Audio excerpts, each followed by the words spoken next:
I never imagined the day I would be fired would be the day my entire past, everything I fought to bury, would come crashing back into the light.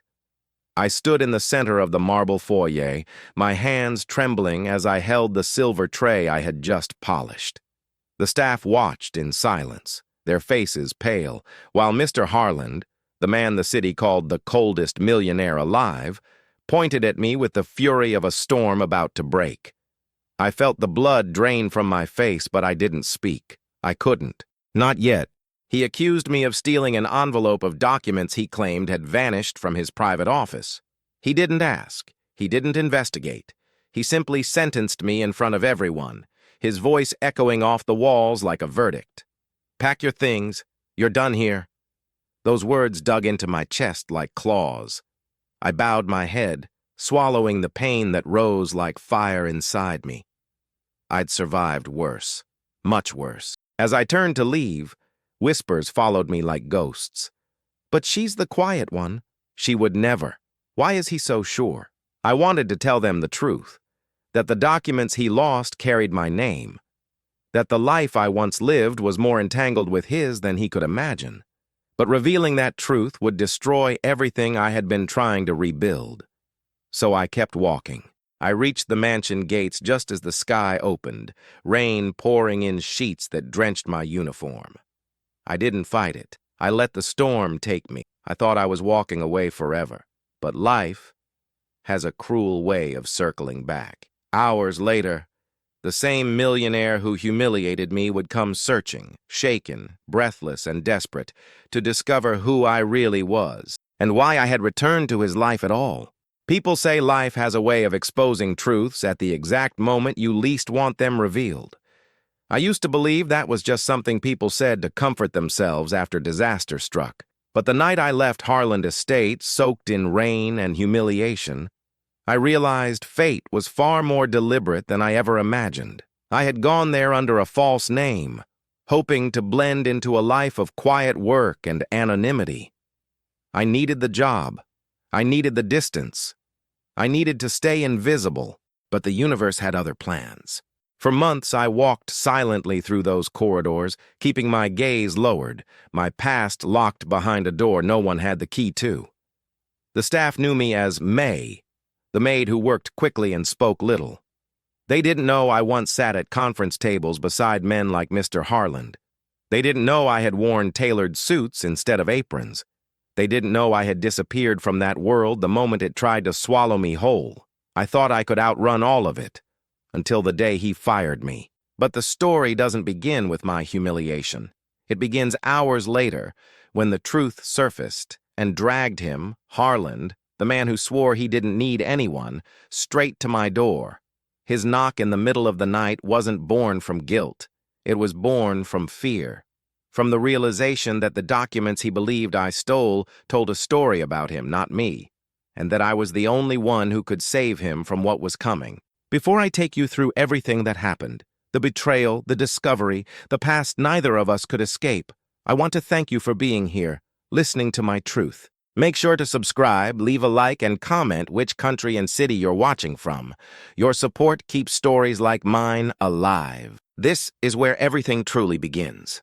I left Harland Estate with my shoes sinking into the mud and my heart pounding against my ribs as if trying to break free. The rain blurred the path in front of me, but I didn't stop. I walked until the mansion gates disappeared behind the curtain of water, and the weight of humiliation settled onto my shoulders like a soaked blanket. I had promised myself I would never cry over that man again.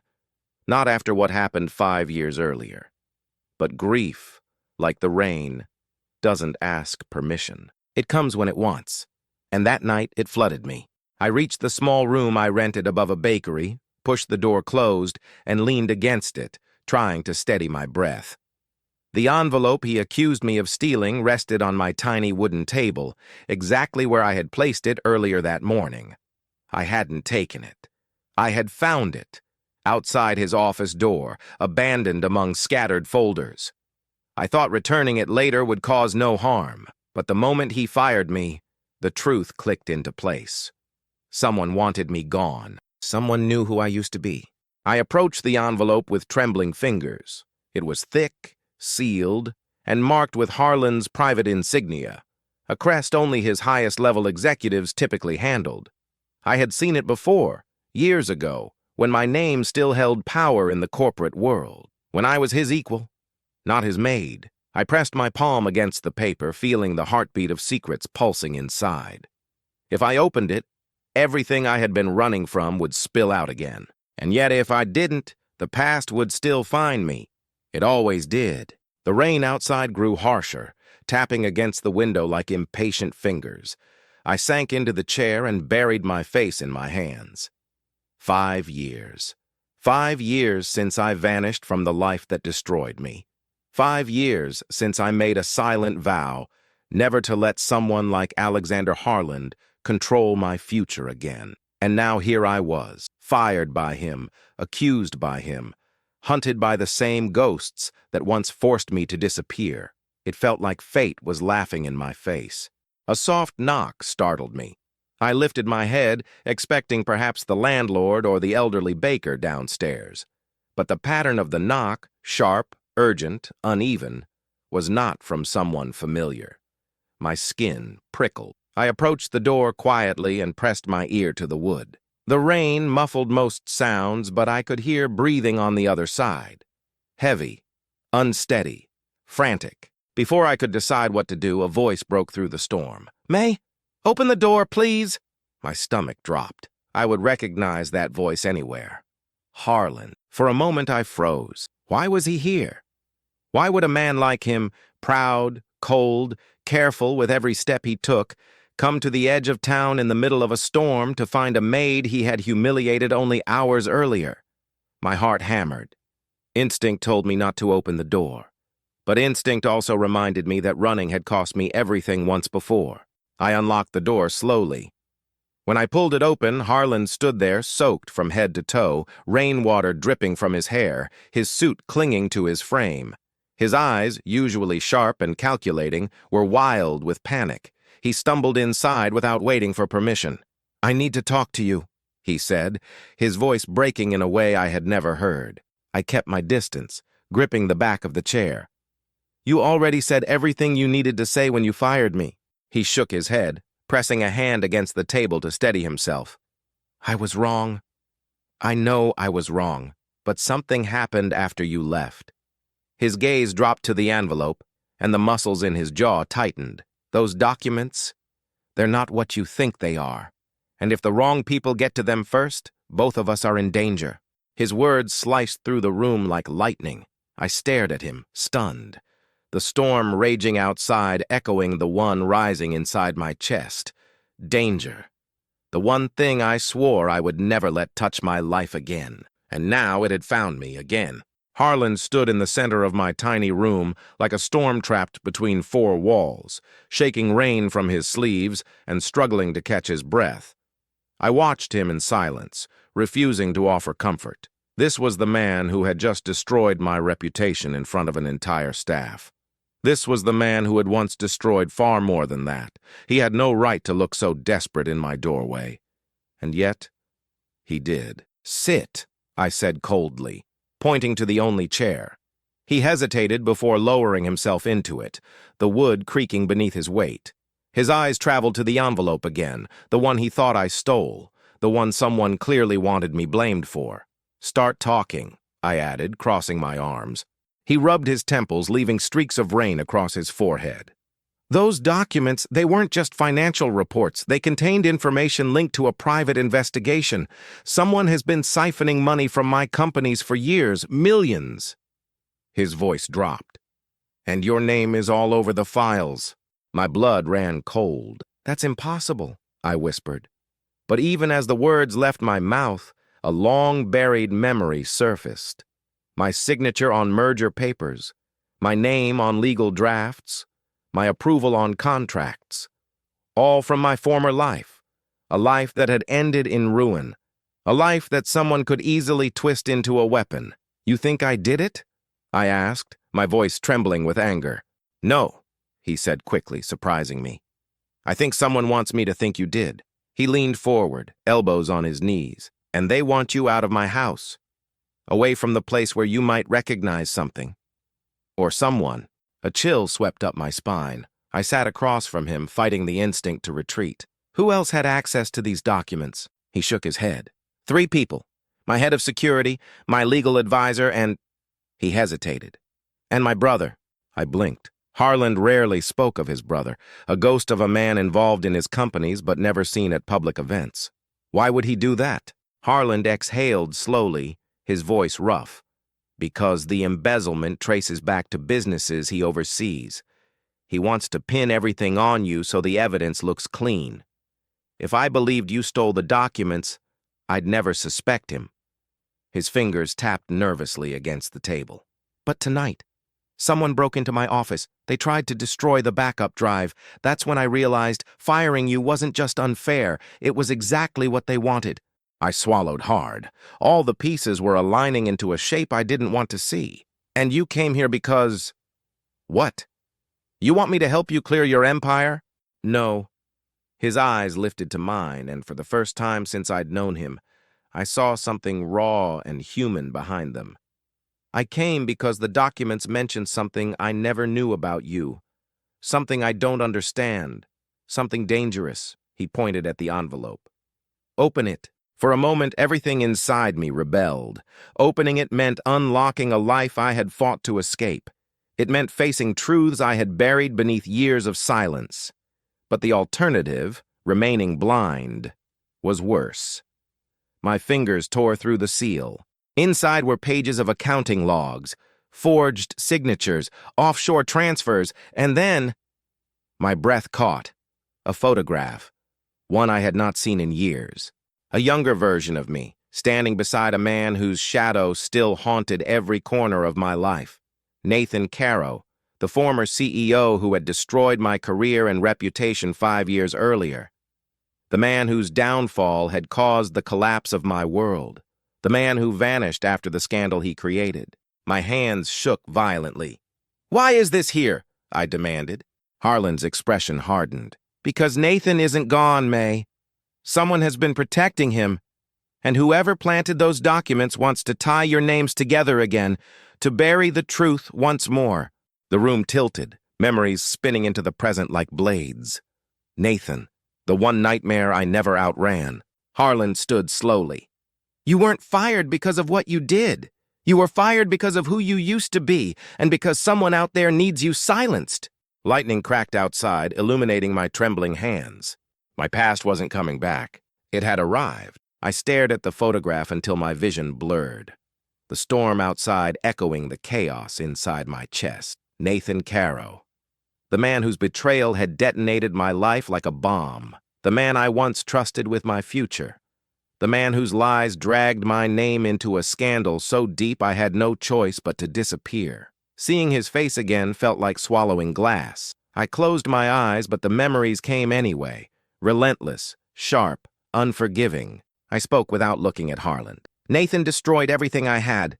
He forged my signature on deals I never approved, used my credentials to hide his crimes, and left me to take the fall when the investigation began. I lost my job, my home, my career, my identity. My voice cracked, trembling between rage and grief. I thought he fled the country years ago. Harland listened with a tense stillness, his jaw clenched, hands tightening around the edge of the table. "He didn't," he said quietly. "He's been operating in the shadows. Someone is funding him, protecting him, and the money he stole from my companies shows the trail." His eyes locked onto mine. "This isn't just about you anymore. Or me. Nathan is back, and someone on the inside is helping him finish what he started." The room felt smaller with every second, the air thicker. I forced myself to breathe. Why involve me now? If they want to hide Nathan, why drag my name into this again? "Because your existence threatens them," Harland replied. "You survived what Nathan did. You saw the signs before anyone else, and..." He paused, voice tightening. "You once worked closer to him than anyone realized." His gaze softened. "You know more than you think." I shook my head, pacing across the tiny room. I didn't know he was stealing millions. I didn't know he was building offshore accounts. I didn't know he planned to blame me until it was too late. The truth stung. I was naive, too trusting. That's my only crime. Harlan stood, approaching me slowly, as if afraid I'd shatter. No, your only crime was believing in someone unworthy of your honesty. His voice was low, surprisingly gentle, something I understand more than you know. But I stepped back. I couldn't let him rewrite the past with sympathy, not when the truth was far more jagged. The night the scandal broke, I said, swallowing hard, I left everything behind. My name, my career, every friend who turned their back on me. I went from conference rooms to cleaning floors because it was the only job I could get without papers tracing back to who I was. He lowered his gaze. And I fired you without knowing any of it. You fired me, I replied, because someone needed me gone, and you made it easy for them. The words hit him like a physical blow. His breathing grew uneven, the weight of guilt pressing into his shoulders. Then let me fix it, he whispered. I blinked, taken aback. Fix it? He nodded slowly. Yes, I didn't come here to demand answers or accuse you. I came here because the person behind this wants both of us out of the way. Separately, we're vulnerable, but together, his eyes hardened with a resolve I hadn't seen before. Together, we can expose everything. I turned away, gripping the windowsill as the storm illuminated the night. Teaming up with Harlan felt dangerous, emotionally, practically, morally. But refusing might be even more dangerous. Nathan was out there, and someone in Harlan's world was feeding him information. If I walked away now, they would frame me again. And this time, I might not survive it. The thunder growled, shaking the fragile glass of my window. I took a long breath, letting the truth settle in my bones. My past wasn't a shadow anymore.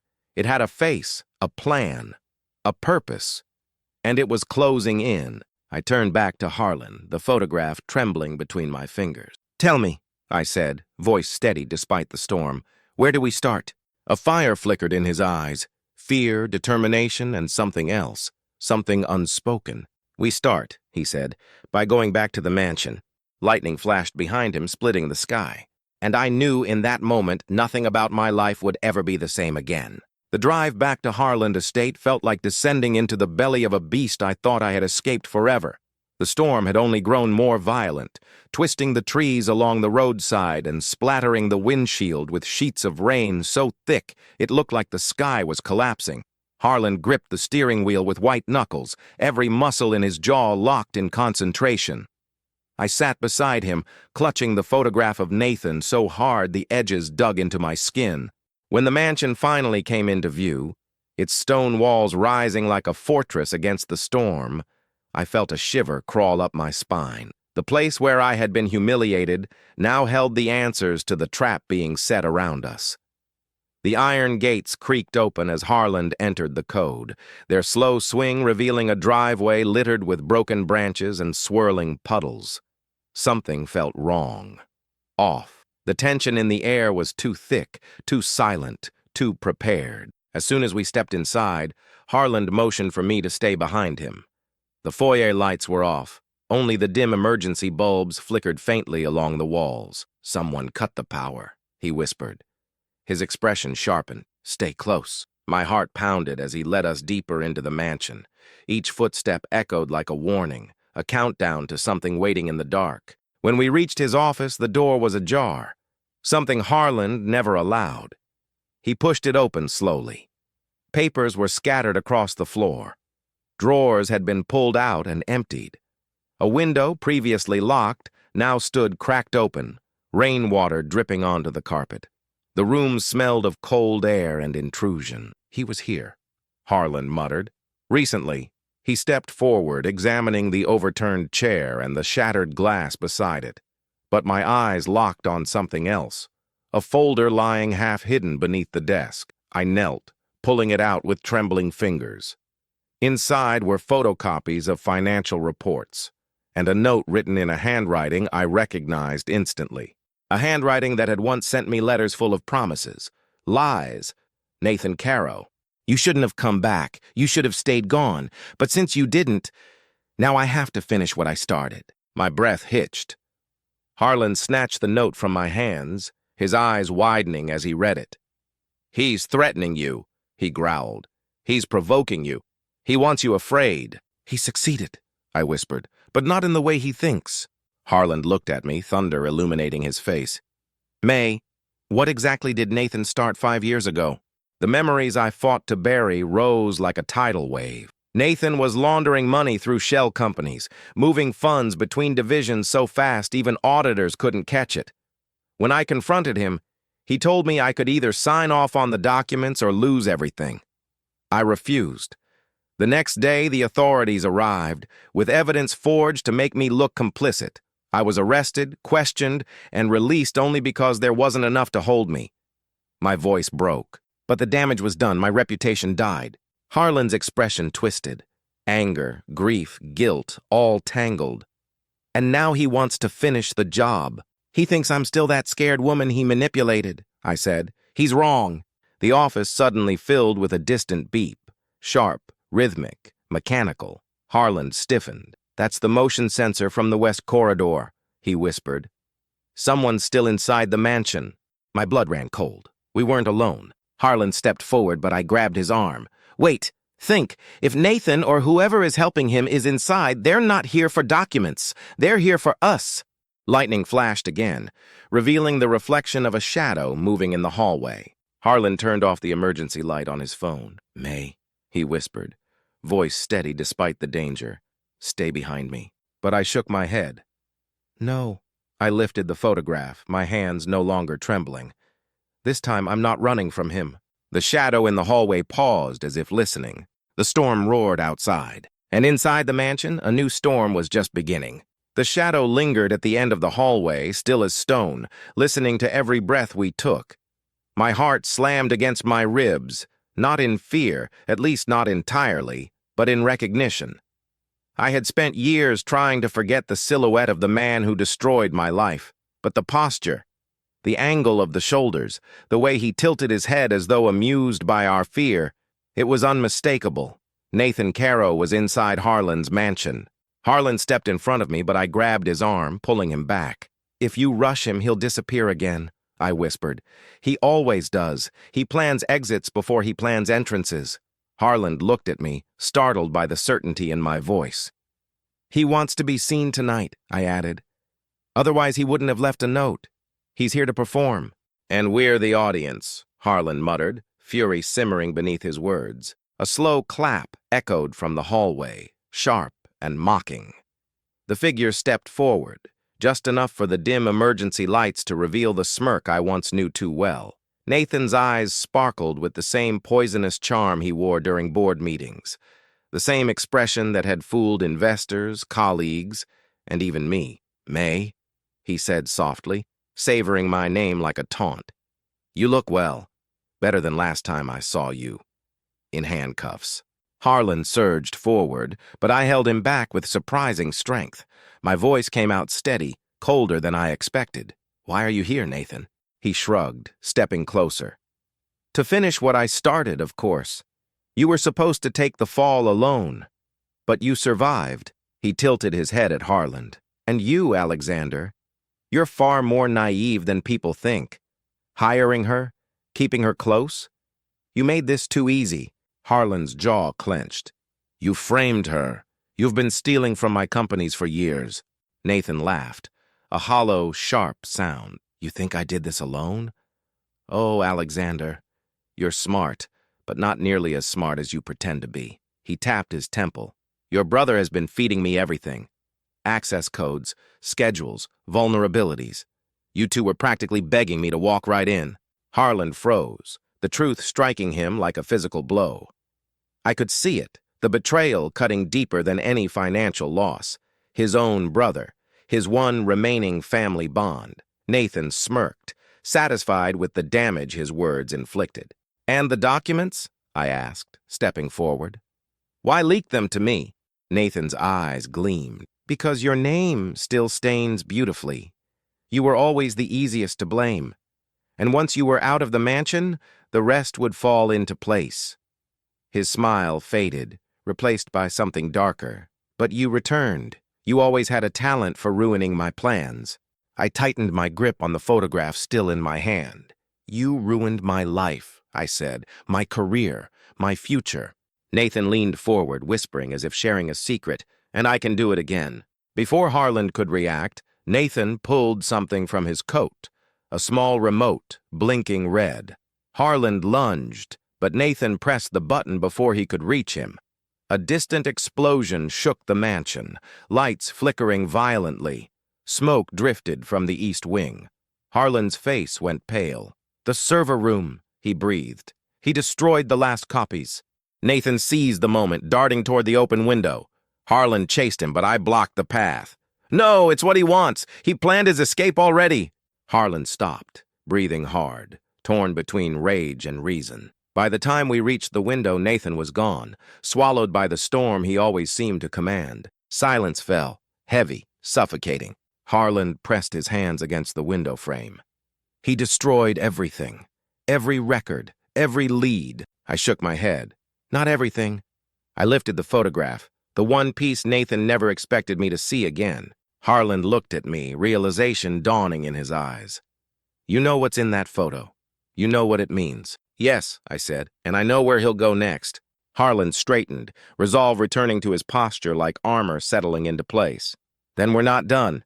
"No," I whispered, staring into the storm that carried Nathan away. "We're just getting started."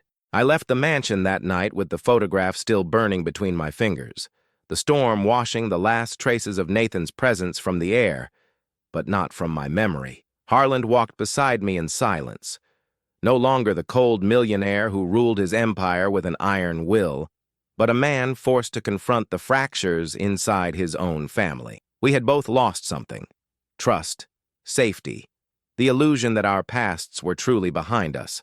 Yet beneath the destruction, something else had taken root: resolve. A shared understanding that neither of us could walk this path alone anymore. As we stood beneath the breaking sky, Harland turned to me with a determination that struck deeper than any apology he could have offered. "May," he said softly, "this isn't over. Not until Nathan answers for what he's done. To both of us." And for the first time in years, I didn't feel like I was standing at the edge of my own ruin. I felt like I had someone at my side, a reluctant ally perhaps, but one who finally saw the truth I had carried alone for too long. So this is not the end of my story. It is only the moment I stopped running, and the moment we decided to fight back.